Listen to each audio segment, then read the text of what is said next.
Mi365 Podcasts with me, Pete Cohen. Hi, it's Pete Cohen, and thank you so much for joining me for another Mi365 podcast.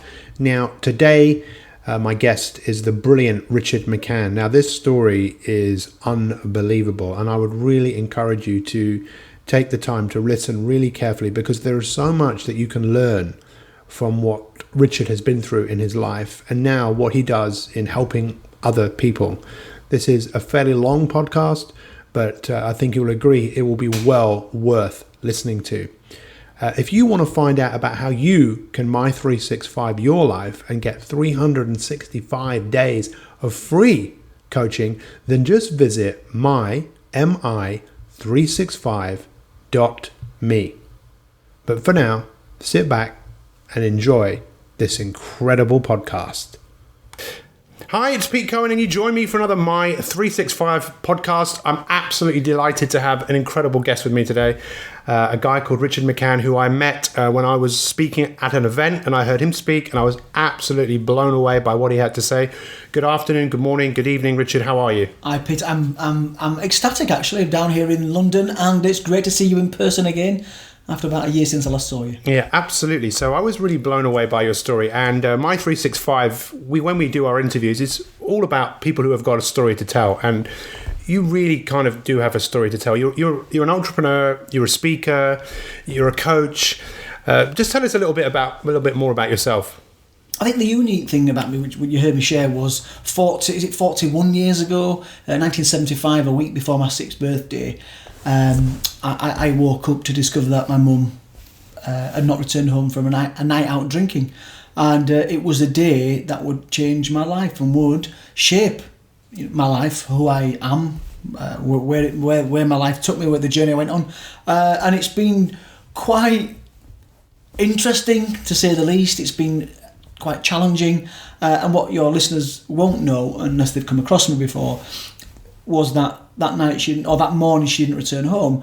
Me and my sister Sonia went looking for her and wandering the streets between 5:30 and 6 o'clock in the morning, and with no sign of my mum, the police finally got hold of us and took us away to the local children's home. What we had no idea, what nobody had any idea, what that was the start of. That was the start of the 5-year campaign by the serial killer Peter Sutcliffe, who had murdered 13 women in the north of England, and my mum, Wilma McCann, was the first woman that he killed that we know about. And I guess that's one of the things that I'm known for is sharing what that did to me. What that did to me, not just me and my sisters, and the journey that unfolded afterwards. And so that's, I guess, the thing that my books are about. When I keynote speak. When I speak at conferences, as you know, that's the start of the story. That's the start of the journey, I suppose. Because I suppose in life everyone has a story to tell, right? Yeah. And so many people have things which happen to them which can shape them in so many different ways. But I suppose your story is fairly unique in terms of that doesn't happen to everyone every day. How do you think that kind of affected you? Let's go back. When did you first kind of realise that you were different, that your story was different? That's an interesting question. I think whilst we were in the children's home, and we were told that our mum had been taken. Now, we didn't know the detail, but we knew she'd been attacked. In fact, it was on the field at the back of the house where we lived. In fact, we'd walked down a path on the field looking for mum, but it was October and dark, so we didn't see mum's body. And if we had done, I don't think I would have been sat in front of you now, Pete.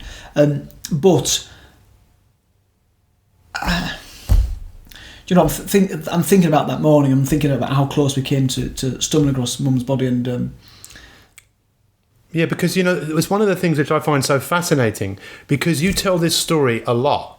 You must tell this story all the time. And I'm thinking, when I was going to interview, I was thinking, he tells this story all the time. Surely he must get bored of telling the same. Like, don't you wish that you could just close that chapter on your life?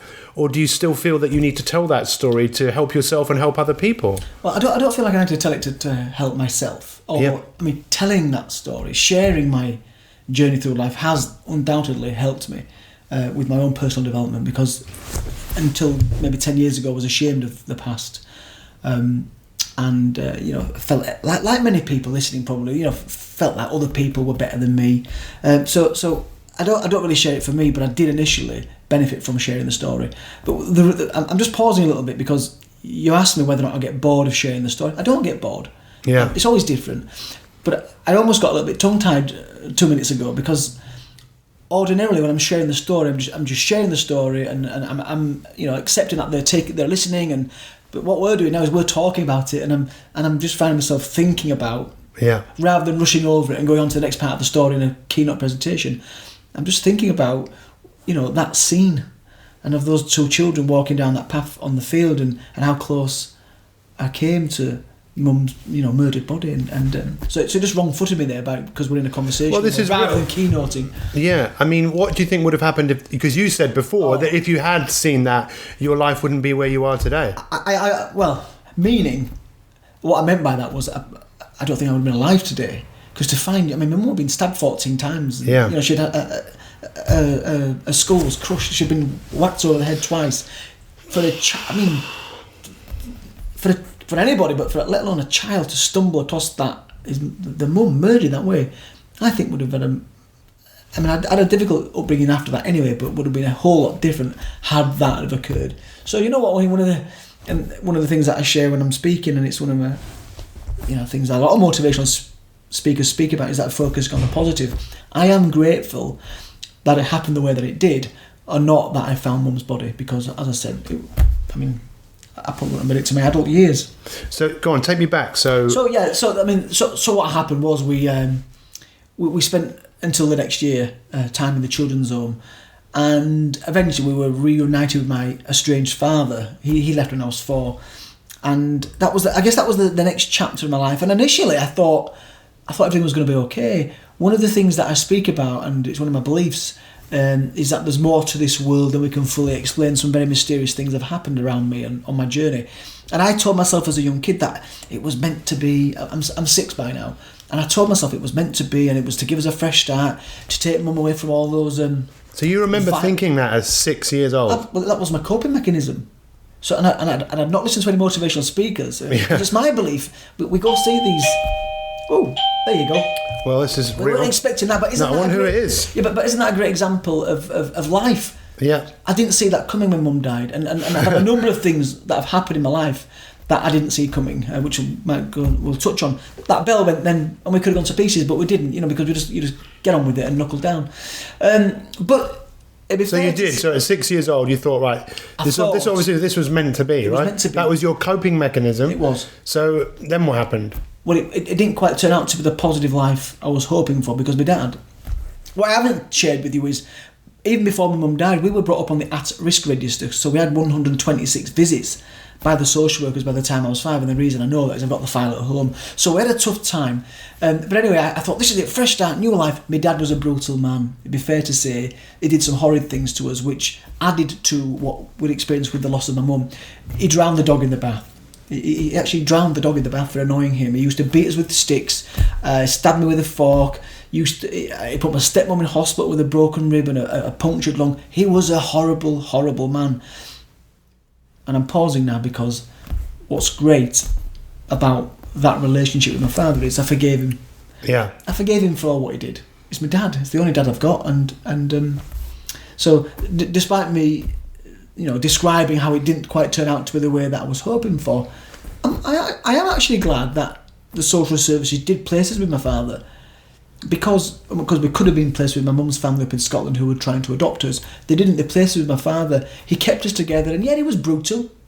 A lot of parents were like that, but I forgave him and I've let it go. Wow. But what it did do, because it was Peter Sutcliffe, the Yorkshire Ripper, who murdered my mum, which, of course, when Mum died, we didn't know.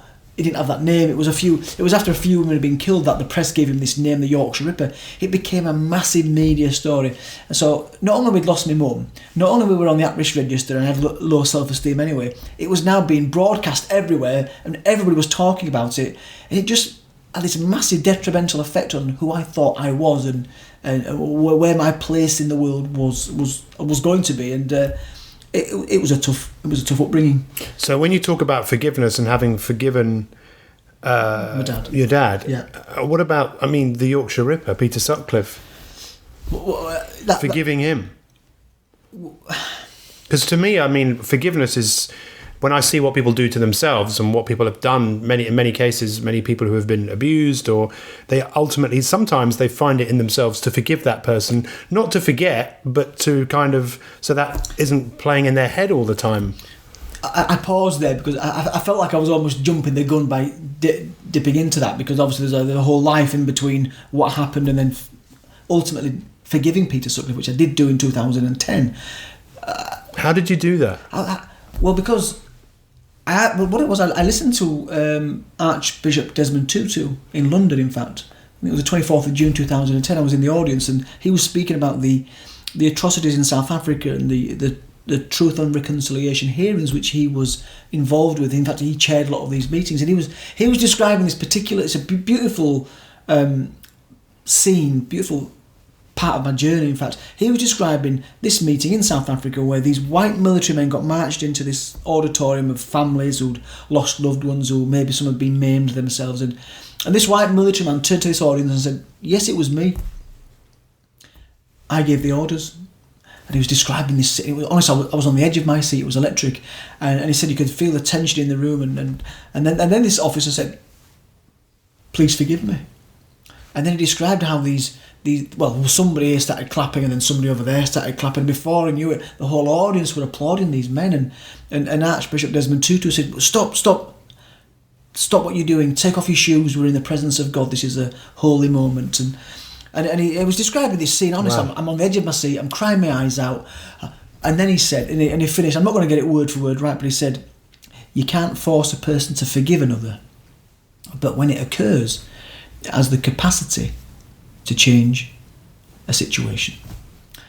Or words to that effect. And I heard those words. I remember I'd been angry, and I had a lot to be angry about, but I was angry for most of my life. Peter Sutcliffe, me and Sonia, we hatched a plan that she was going to befriend him and write to him, then go in and then attack him and kill him.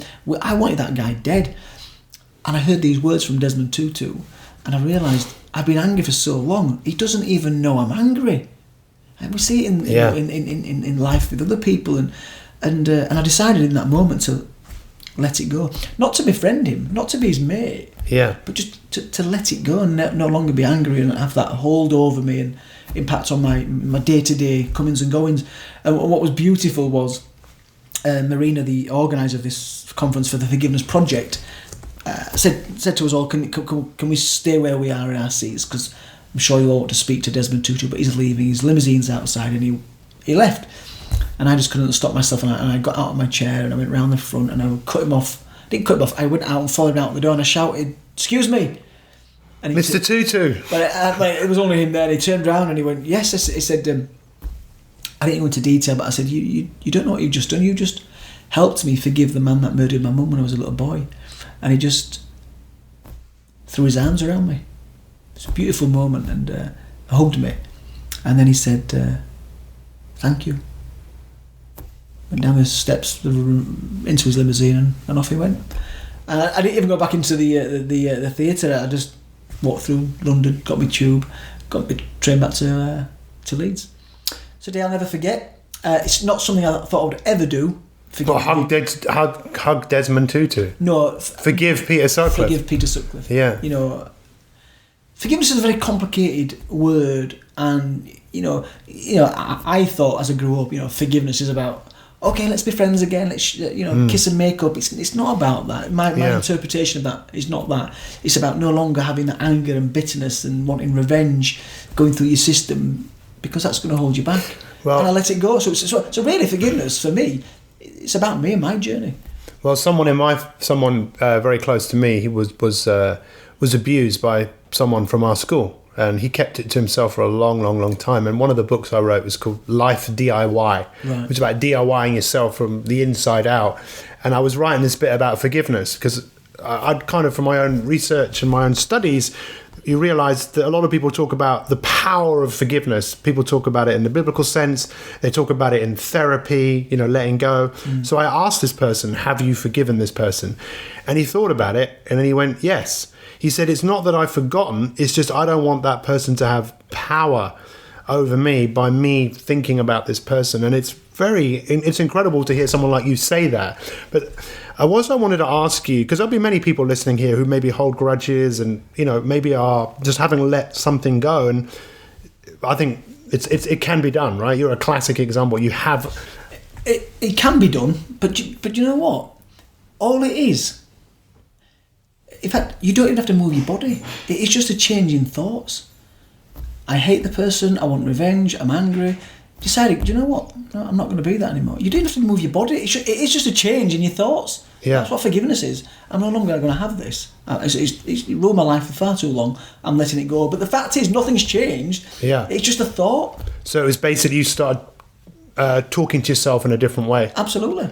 Amazing. So I want to go back, because you said about the coping mechanism that you had of what you said when you were 6. At what point did you then, with your dad, who was then abusing you and not being great? I have to say, not all the time. I've got some great memories of my dad taking us to the local canal and playing on the field, and there were some good times, but they were overshadowed by that fear that he could, go into one at any moment and be violent to us. But the fact is, most of the time it was all right. In his defence, I lost my dad. Yeah, I lost my dad 2 years ago, so I am grateful that I forgave him, and I miss him. And I think about him every day. Yeah. So I just want to make sure that we had some balance here. That it wasn't all bad. Of course, and I think you were one of those people that can see the good in people, and that's another quality that I think many people lack, just to see that there's not bad in everyone. There must be good somewhere. Well, but the thing is, I think there is. If you want to call it bad, I'm using your words. We've all got that tendency or that ability to get it wrong and mess up, and I think most people have. Most successful people have messed up many, many times. So I think it's that's in with us, in us all. That. So at what point did that coping mechanism that you had of moving through the world, did that kind of maybe break and you need another way of coping? Okay. The next time that things got dark again for me were when I was kicked out of the... I got kicked out of the army at 18, 19. So I left school with no qualifications and a couple of dead-end jobs, and I thought, what I'll do is I'll join the forces and I'll have this new life. Nobody will know about that past that I'm ashamed of.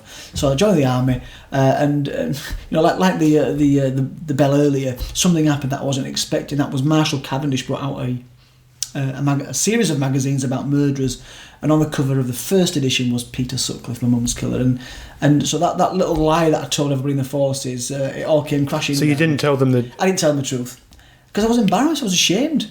I didn't need to be, but I thought it was something I should be ashamed of. And what happened was, well, the truth of it is, I went on this drunken rampage around a German village, wanting to leave my mark on society like he'd done. Everybody was talking about him as I grew up, and he was getting all this attention. And wow, I felt like we'd been abandoned. So I because it all came out, I thought, I'm gonna do something similar. And have everybody talking about me. So I went on this rampage around this German village. Anyway, it all came out, and my fantasies as a kid of murdering people, because that's how it affected me. I used to have this fantasy about killing men, and I remember fantasising as a young kid, when I'm old enough I'll get a car and I'll just mow down loads of people. I was consumed with anger, you see. I felt like society as a whole was against me, like it had a personality almost. So I thought, if I can kill other people, I'm settling the score. When all that came out, and by the way, I've sat down with doctors, and that's normal. It is normal. You've got all this negative, this horror stuff. It's going to affect you. And anyway, when it all came out in the forces, they kicked me out. And I actually remember. I remember before I got kicked out of the army, but it had all come out, and just before they placed me on this psychiatric ward, I remember wanting to kill myself.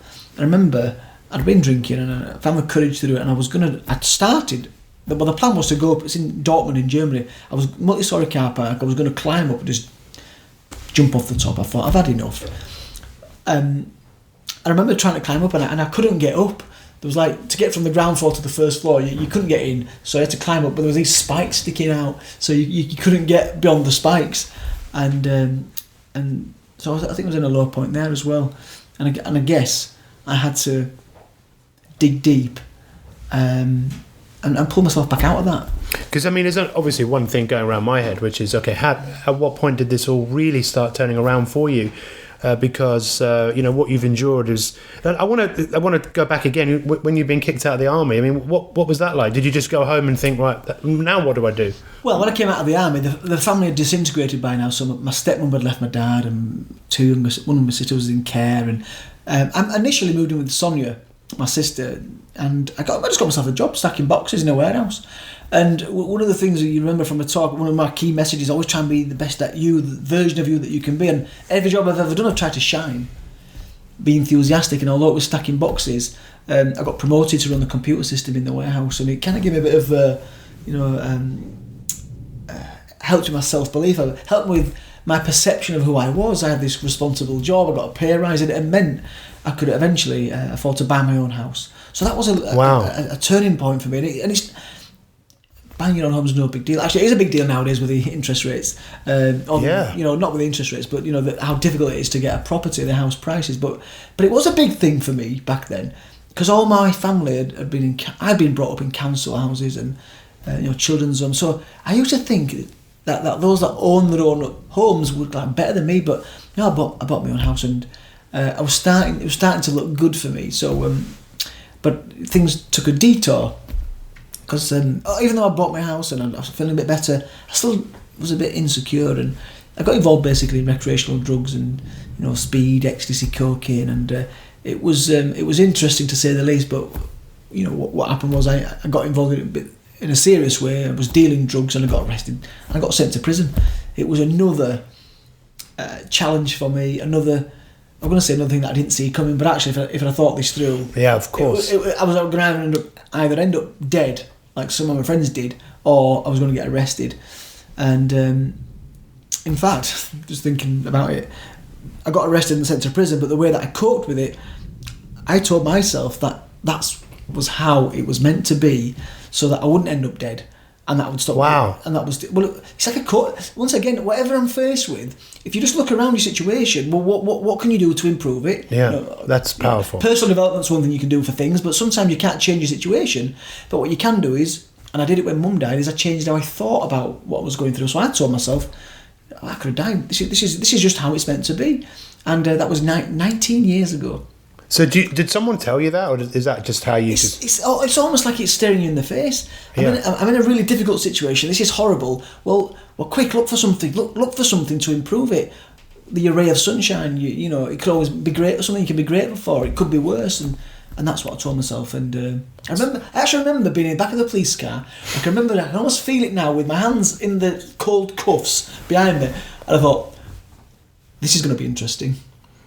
This is going to be interesting. I'm not going to like this. It's going to be interesting, but this is how it's just meant to be. And did that get into the press as well? The fact, because of your story? No, that did not get into the press. Good. Because, you could imagine how that could have, because of who you were. Maybe now. No, because back then I was a nobody. Yeah. As in I wasn't... No, but I mean, because of what had happened to your mum. Nobody would... And in fact, I don't think the press would have put that in the papers. Well, I don't know. You don't know. Either way, it didn't go in the papers. So you're in prison, and then how did you cope with that? Well, it was hard. I knuckled down and just made the best of a bad situation, and I got myself a job in the hospital wing, and I just got through it. You got a job in the hospital wing, and again, you probably wanted to do the best that you could. And £2.80 a week. I got to.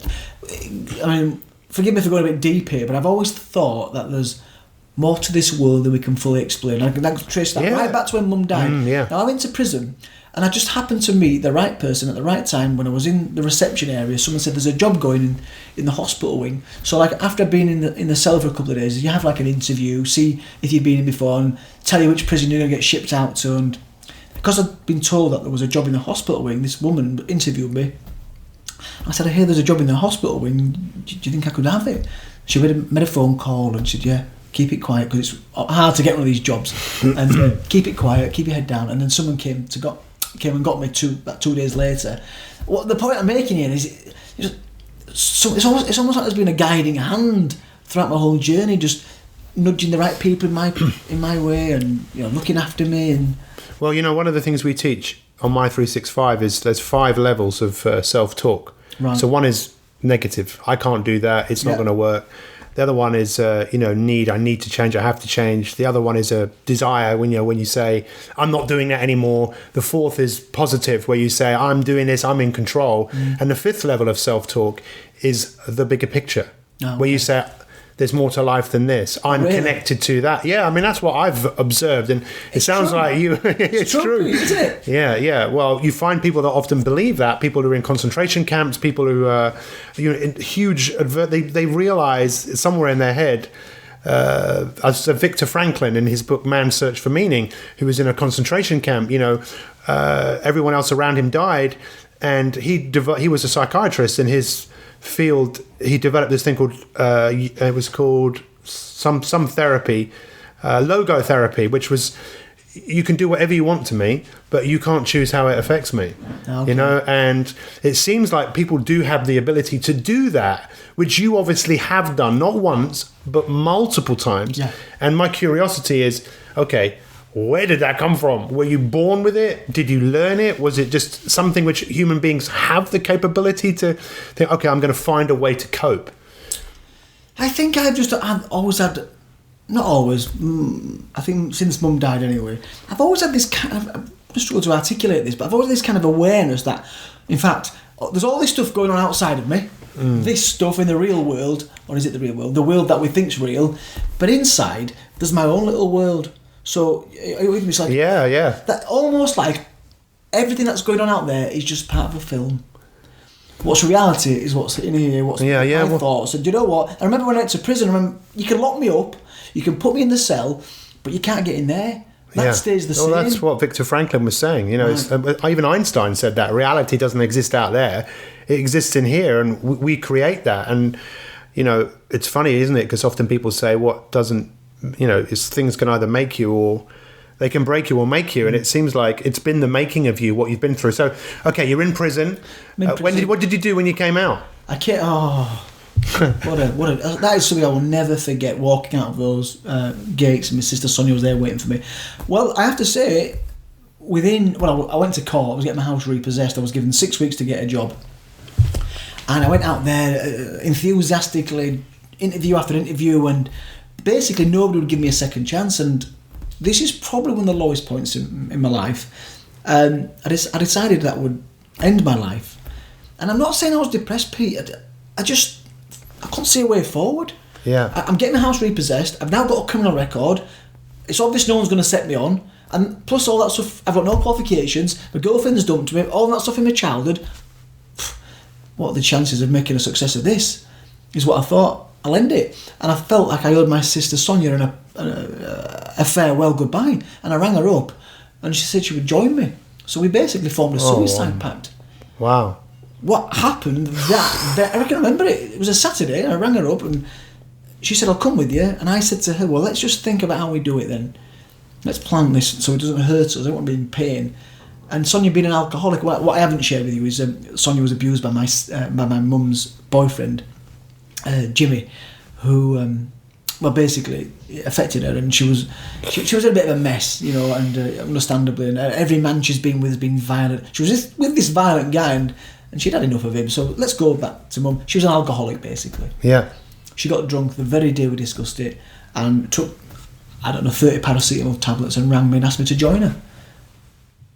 It was that call from her, massive panic, brought me to my senses, like I'd been hit with a bolt of lightning. What on earth was I thinking of? My sister's going to kill herself. Get into action. And I basically pleaded with her to stay where she was. She was at a house, and I rang the ambulance service up, given the address, and they went down there. But they rang me back. She wouldn't go into hospital until I got there, so they rang me back, and we got her into hospital, and they put Sonia on a drip for 48 hours, and they saved her. And you know what? I think she actually saved me. Because I was going to do it, and I wasn't depressed. Just that it was the logical thing to do. But she brought me to my senses, and it meant I didn't do it. And you know what? Saved her. But the following week, I went for my final interview, and once again, Pete, sorry to go into this, but the last interview that I had planned to go on is the one that I got. Lauren Simmons ran a ladies' wear company, and he said, "You're perfect. Can you start on Monday?"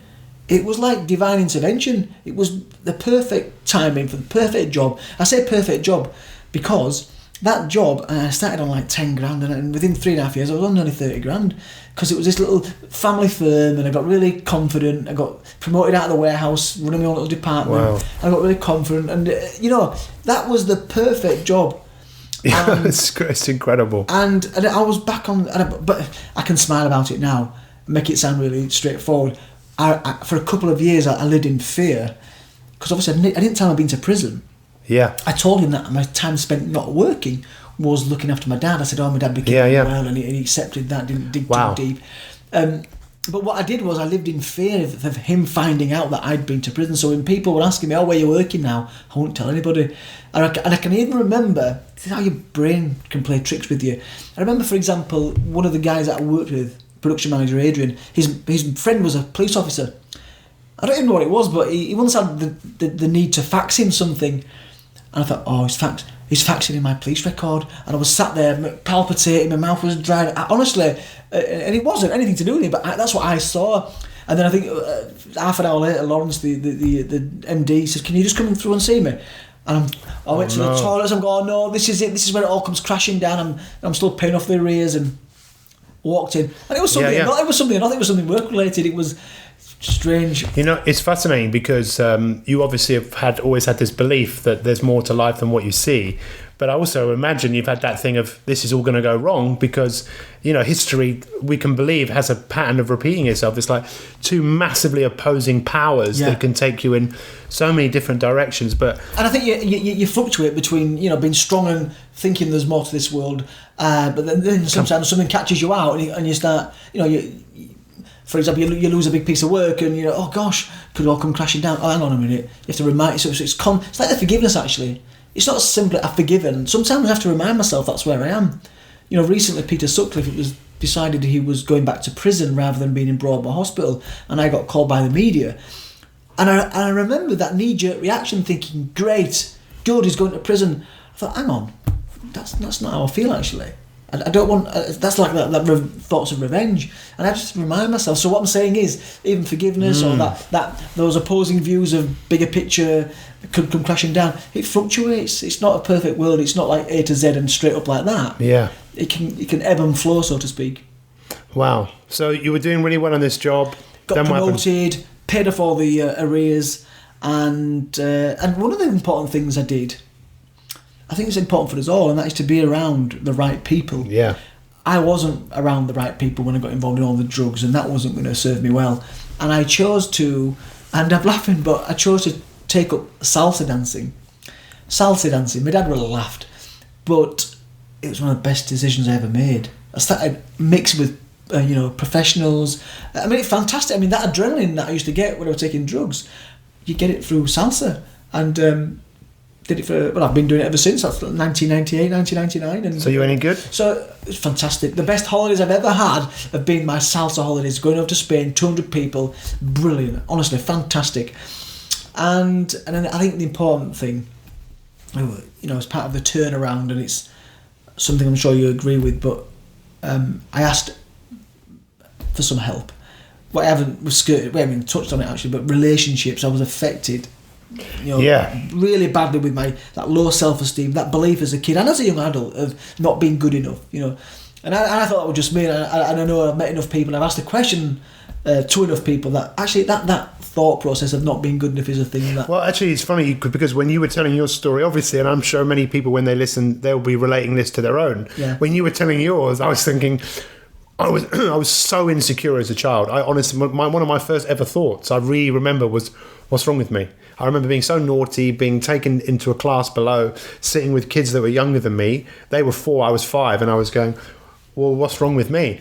And that carried on for years and years and years. And I wanted to prove myself. I wanted to prove to people that I was okay. And I was just wondering whether part of your work ethic and wanting to do well in things, did that also have the fact that, look, I am someone, I am good enough? Or was it just also because you found something that you could be good at? I did feel and think that as a kid. And I think it's been a number of things actually that's helped me, put that right. And that has been the thing I was just describing there, which was the counselling. That's what I asked for, the help of a counsellor to try and address some of those negative thought patterns and the view I had of myself. And so that helped. I don't know if I've answered the question. I've gone off on a tangent here, but the point is, I asked for help. But there's been a number of things that's helped me realise. Well, first of all, I am okay. But secondly, most people from time to time feel the way that I thought. Yeah, and we don't know that that's kind of normal, do we? If I ask young people and I say, who here's ever felt that other people better than them? No, young people would not admit to it. Yeah. But you speak to an adult audience, all the hands go, because we realise we're all just human beings, and we are sometimes guilty of getting it wrong with that thought process. Yeah. And anyway, so the point is, I got the counselling. Yeah. And the main reason I went there was not about how I saw myself, but knowing full well that every relationship, most relationships that I had, I kind of almost, it was a pattern. Every time it'd start off great, and then in a few weeks the cracks would start showing. I'd get insecure, and I was convinced they were going to leave me. And in fact, I would push them away. I would push them. I would find a way of pushing them away, and proving myself to be right, that I wasn't good enough. I'd come up with all sorts of different scenarios, or I'd be unfaithful, and so that was the main reason for the counselling. But of course it helped me with how I saw myself. But that took 2.5 years of counselling. But essentially all it really was a chat.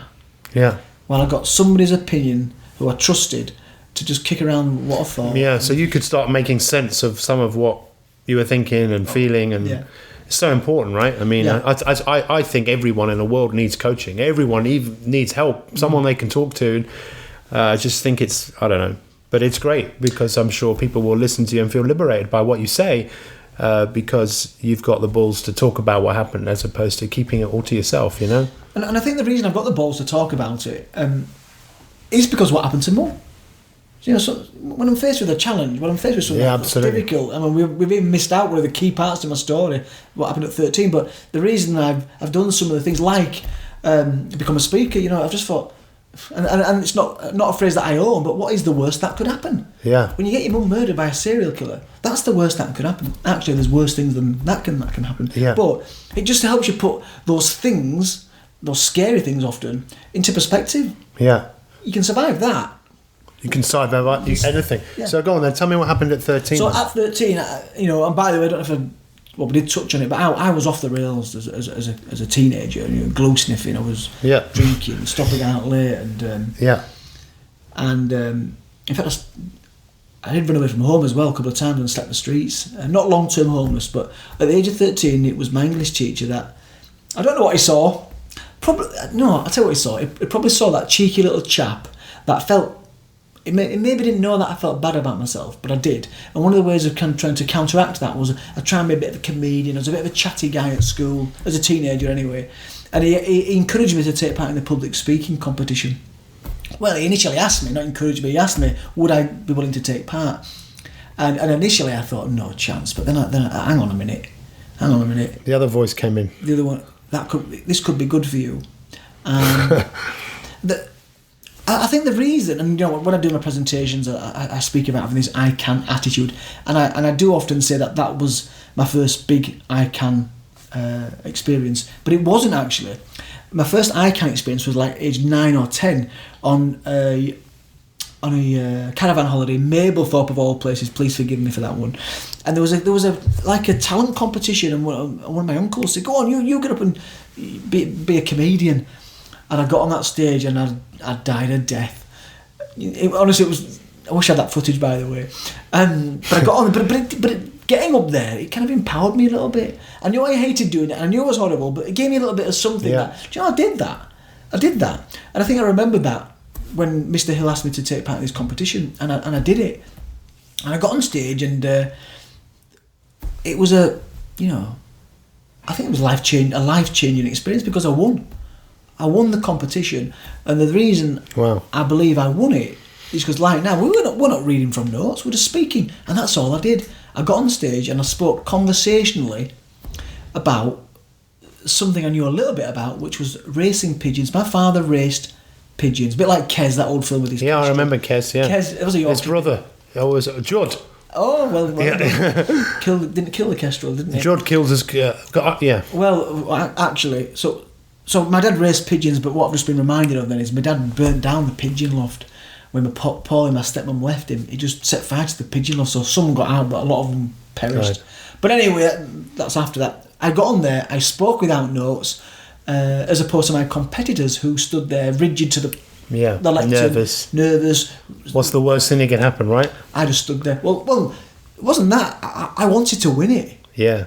So I thought, I know how I'm going to win this. I'm going to walk on stage and just chat. So I rehearsed and I rehearsed and I rehearsed. I knew the talk inside out, and that's what won it for me. What I also did, with my kind of joker up my sleeve, was I had a pigeon in a basket at the side of the hall behind the curtains, and after my 5-minute talk, I went over there and took this pigeon out, and it was just a beautiful moment, and I let the pigeon go, and I didn't have to win it. Just having done that helped me with I guess how I saw myself fitting into society. But to be told then that I had won, I nearly cried. How old were you? 13, yeah? I might have been 12 or 13, but it was in year 9. We called it the third year. Yeah. And it is not a coincidence that I got on the stage age 13, and 33 years later, I'm booked up and down the country, not just up and down the country, I speak all around the world, shared my experiences, and guess who I mention every time? That Mr. Hill, the English teacher. Yeah, and I think, you know what, we've all got that ability, haven't we, no matter who we are, to be a little bit like Mr. Hill, nudging people around us to maybe see themselves differently, helping them up and encouraging them along. That's what he did for me, and I'll be eternally grateful to him. Wow, so let's talk about your life now, and let's talk about what you're doing, because you're doing some pretty amazing things, and I'd love to understand a little bit more about what you're doing and what's driving you and what you're doing for people. So how I got into what I'm doing now was about... So the happy ending to the first story was, paid off all the money to the banks. I'd got the counselling. Things were starting to go well, and started changing my friends. And in 2002, my sister stabbed her boyfriend, and as she didn't kill him, but and as negative as that appears, I think she's like an angel. Some of the things that she's been through or done or experienced has led me to do certain things, and what that made me want to do is write about a book about our journey, my journey, which is always played a big part in my life. I thought I'll write a book, and I was naive because I thought if I write a book, maybe she might not go to prison, or she'll get a lesser prison sentence. Yeah. But I'm not very academic. I didn't pay attention in English, so I got some help. Once again, asking for help. I joined the Leeds Writer Circle. They gave me some advice. You need a literary agent. I wrote off to all these literary agents, and no one was interested. But wow. I kept going, and I eventually got myself an agent, and the book was published in July 2004. So tell us about the book. What's it called? My first book's called Just a Boy. It was, and that was scary. I remember most of my life I've been ashamed of the past. Remember when I came out of prison, I'd lied about not being in prison. I'm bearing my soul here. How is this going to affect me? And once again, what's the worst that could happen? Is what I told myself. I've been through the worst. The book came out, massive #1 bestseller, knocked Robbie Williams off the #1 spot, which I'm really pleased to be able to say. Wow. And it's liberated me, because I'm now no longer ashamed of that childhood that I had. And the book was it's in 10 languages now, it's all around the world. And what that led me to was a big PR campaign on TV and radio about the book, and specifically on Radio 4 Woman's Hour. Somebody that was putting a conference together thought it might have been a good idea to invite me along to share my journey through life. And I didn't know about the speaking industry, and despite winning at 13, I was still fragile. Yeah. Especially because I'd been to prison, I was trying to rebuild my life. I was still... Anyway, I went and accepted this invitation because I knew it could be good for me. And it was. It was the start of a journey. That was February the 8th, 2005. So I know the date because I know it was such an important day on my. So with the book, what was that like, seeing the book in the bookshops? Oh, I'm sorry, I was so sad travelling around all the bookshops just to see it in Tesco and Morrison's it was #1 for 6 weeks. It was incredible. It was incredible, but scary as well. Why? What was scary about it? Well, I'm telling the world, I didn't know what the impact was going to be. Yeah. And yeah, all right, I got a bit of money for the book, but I thought, well, maybe then no one will ever want to employ me.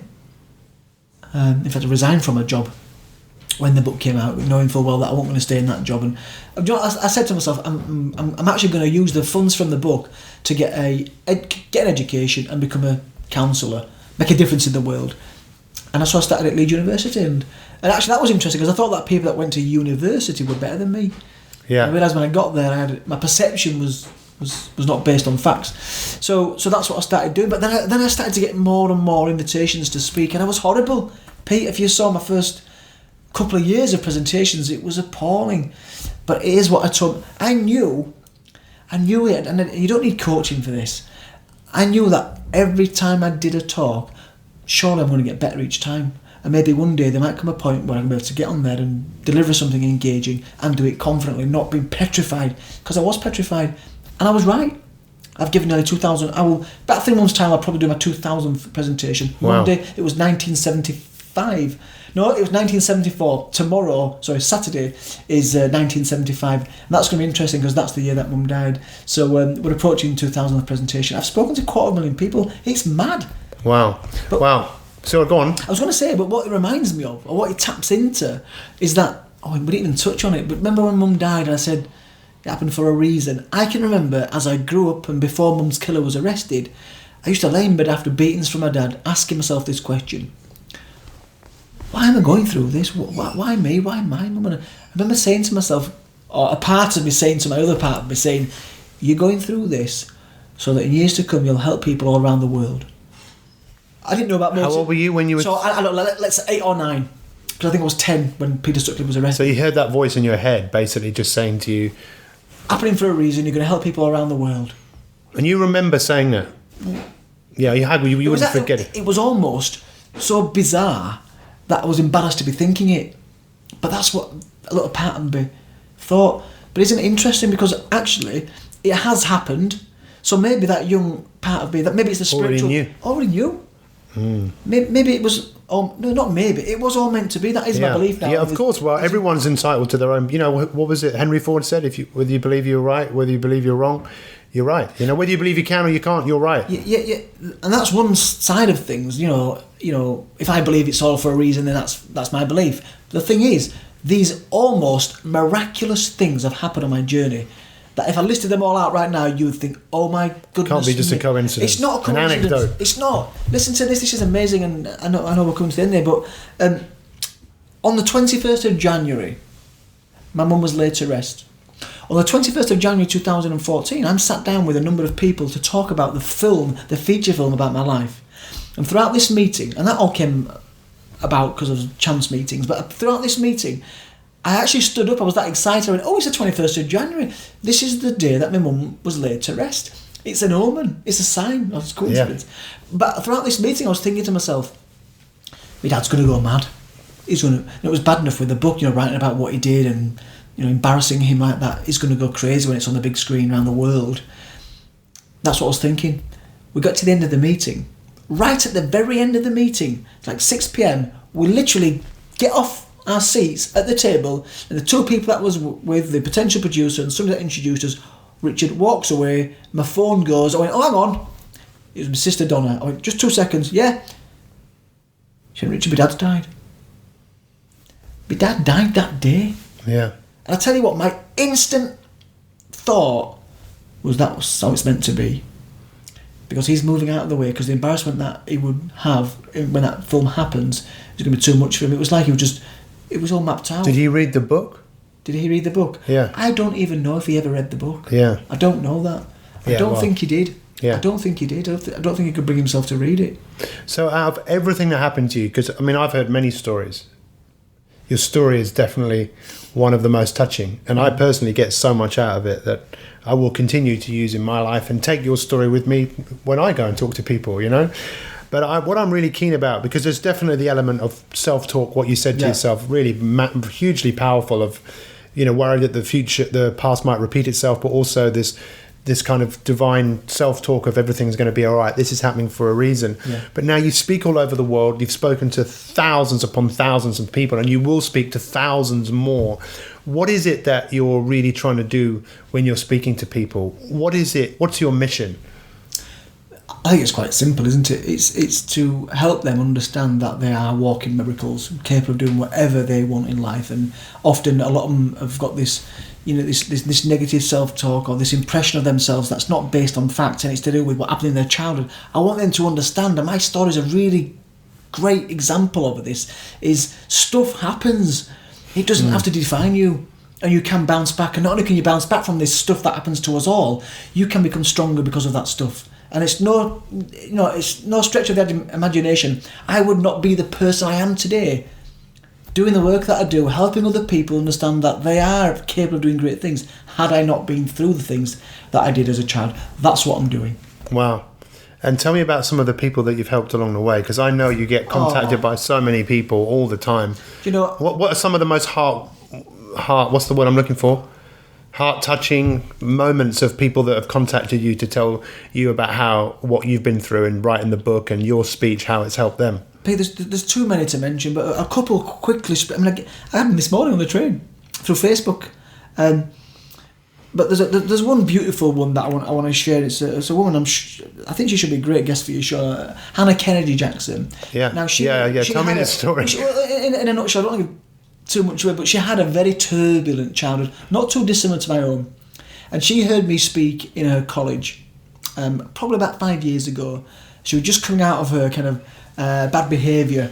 She heard me, and she remembered me because she knew I had a story. So she knew she had a story, and she knew I had my book published. She contacted me about 5 years ago to help me, to have me help her, maybe write her book.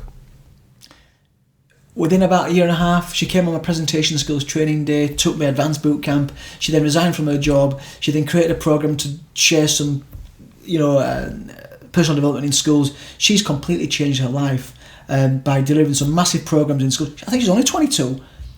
And she left her job. She's got this phenomenal platform, and she's doing some phenomenal work. The point is, that all happened because she heard me speak. That's just one example, and now she's going on to inspire other people through her story. But the one that brought me to tears, I can't even remember where it was, but it was in the south somewhere, and I spoke at this college. I started my speaking in schools and colleges initially, and it was a mum actually that had wrote back to me, and she said young Johnny, I don't know his name, young Johnny, who had I can't remember what his condition was. Not OCD. He had some condition which meant he was unable to show his emotions or be emotional. And he came home from school. She says, I have never ever seen him as animated and emotive in describing what had gone on after hearing me speak. And it was just, she just thanked me for being able for me to be able to bring that out of her son. And I actually did a video to him. I went to send him a personal video, so I sent him a personal video and sent it to him, and I actually sent him a book as well. That's just one there's been hundreds and too many. I still get letters, and I don't know how it happens, from people in prison in South America, South Africa, in New Zealand. I've read your book. I've read the book. So, being inspired. So tell me about your mum now. I mean, how would she feel knowing what you've done? Because you really have impacted so many people's lives in a positive way. I think she'd be immensely proud, is one way of looking at it, and I do believe that. But if I can just be deep again, I do believe that the life that I've had is one that I chose, and I do believe at some point in a distant life that me, my mum, Sonia, my dad, we all sat down and got, right, what we're going to do, right, we'll have this life, we'll go through these experiences to make a difference in the world. And so I think, yes, she'll be proud, but it was always meant to be anyway. So I love that. It's a bit deep, I know, but well, I mean, not for everyone. Not for everyone. For some people, it will just be spot on. But so let's imagine you've got the world audience now in front of you. The whole world is. You've got a few minutes to talk to them. What would you want to say to people?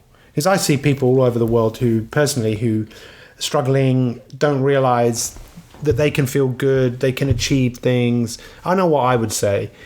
What would you say?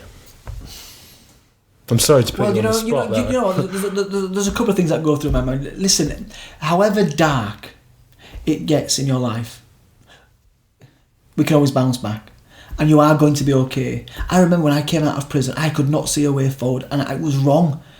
And do you know what? How I came out of that, I have no idea. Well, it was part of your sister, right? But how that all came about, that chain of events, and then to get a job, and then that perfect job, which meant I could pay off my arrears, and then she stabbed her. All that. The point is, however dark it gets, however difficult it looks or appears that you cannot get through your challenging situation, the fact is you can, and you can bounce back. You are deserving of a fantastic life. And I have to say, life does not always have to be a bed of roses, and there are times when it's dark, and it's okay to be sad.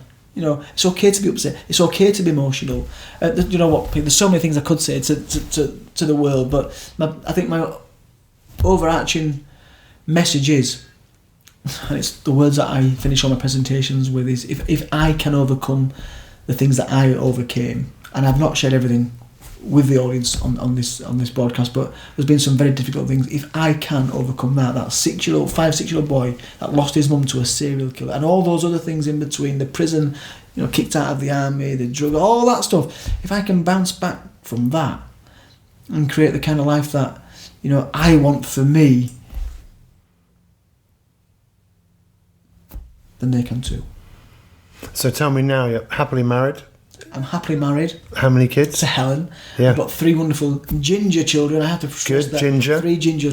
Pass that gene on. We can joke about it now, but as a kid, I hated who I was. I hated my ginger hair, because when you get teased 1,000 times, it starts affecting your self-esteem. Yeah. So I'm proud, actually, my children now have got ginger hair. We are the ginger massive.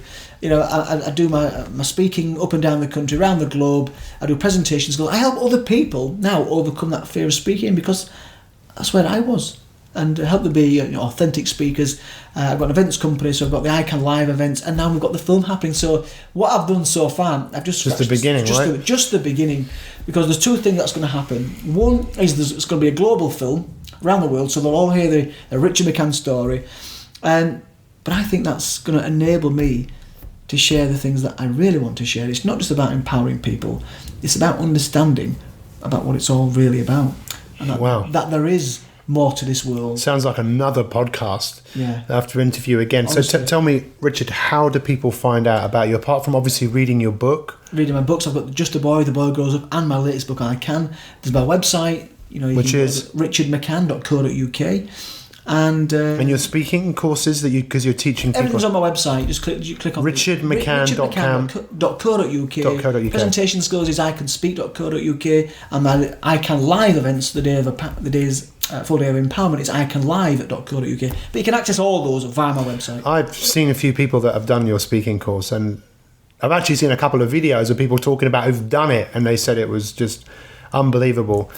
It's a little bit more than presentation skills. They think they're coming to presentation skills, but it's all about empowering them, about them being authentic and comfortable in their skin. Well, I'm sure people have been empowered by this podcast. I most definitely have, and my goal for everyone that's listened to this is to reflect, take something from it, and go and change the world. Thank you so much for being an amazing guest, and I wish you every success for the future. Pete, it's been a real pleasure. Thank you. Spot on. I hope you enjoyed this podcast, and if you want more free inspiration to optimize your life so you can achieve your goals in all the different areas of your life, then visit mi365.me. That's mi365.me, and sign up to 365 days of free coaching with me, Pete Cohen. Thanks for listening, and have an awesome day.